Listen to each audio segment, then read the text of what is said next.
Ayan mga idol. Binuksan natin yung aircon kasi tumutulo. Ang problema niyan, tumutulo. Binaklas na natin. Pinatay na muna natin sa main breaker. Konting idea lang, tuturo lang natin. Description lang sa mga mas mahuhusay po sa inyong lingkod na mga paglilinis at pag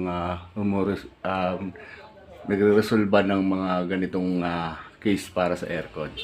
Ayan, kalilinis lang din naman niya kaso nga tumutulo. Ayan, binaklas na natin siya, mga parts niya. At pati dito binaklas na rin natin siya. Ito tumutulo siya kasi dahil barado. Dito, barado yung pinakabutas niya. Kung makikita nyo. Ito may gamit tayong straw. Malaking tulong yung straw na yan. Para dito sa paglilinis na to. Hindi lang pang hikop ng soft drinks yan mga lods. Yan kung nakikita nyo mga ka-CAP. Yan, ito. Yan, ito mismong butas na to. Barado nang namumuong alikabok yan. Yan, gaya ng mga ganyang alikabok na yan. Bumabara yan doon sa pinakabutas niya. Ngayon hihipan natin. Para para makita nyo. Yan, hihipan natin. Malaking tulong yung straw na yan. Tapos basahan kasi tatalisik to eh. Tatalisik sa mukha nyo.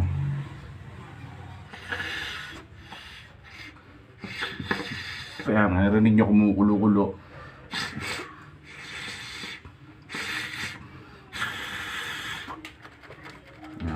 Kaya straw lang yung ginamit natin dahil hindi pwedeng masira, mabutas yung pinaka niya ron, yung hose niya rin. Kaya kumukulo-kulo pa. Ipan-ipan nyo lang hanggat mawala yung pagkulo-kulo niya. Ayan, lumabas na, ayan o. Ayan. Ay, tingnan natin. Kung makikita nyo ayan yung mga dumi-dumi. Ayan. Ayan, yung mga dumi-dumi na yan. Dami oh. Ayan. Dami yan. Kailangan lumabas yan. Yan yun. Dumi yun. Pumatak na sa flooring. Pandami po Kasi yan yung naaabarat din eh. Ayan Ayan. Ayan Ipan pa natin kasi kumukulo-kulo pa eh.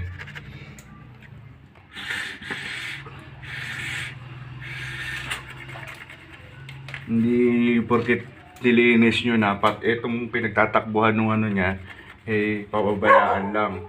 Mamumuo yung mga alikabok. Ang dami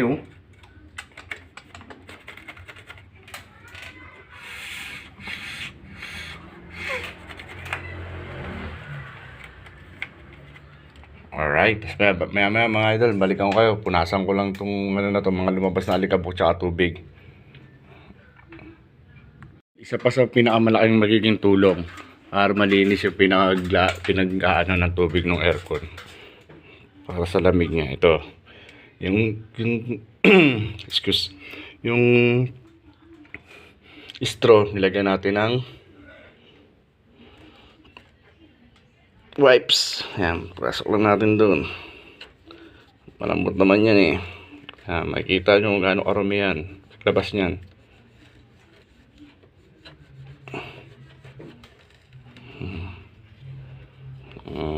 Tip lang to para sa mga naglilinis ng aircon. Kunting kaalaman lang mga idol ha. Alright. Grabe diba? Baliktarin pa natin. Sundutin pa rin natin ulit na isang beses pa. Yan, naglagay ulit tayo ng panibago. Sundutin ulit natin hanggang sa luminis lang siya. Kasi sa ibang mga naglilinis ng aircon, basta na lang to pinapabayaan din eh. Wala lang, basta malinis lang nila, okay na. Itong butas na to, bayaan na. Kapag kinabit nila, mga ilang araw lang, barado to, nagtutubig. Tumutubig tuloy. Ayan. Tapos, pag nagtubig siya, mag-aalala tuloy yung may-ari. Ano nangyari? Tapos yun lang, barado lang pala.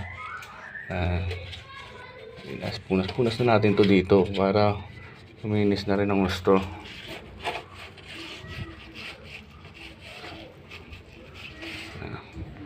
Tsaka isa rin sa mga naglilinis na ano, sa sobrang lakas ng pressure nila, yung pinaka ano na to, napubungi.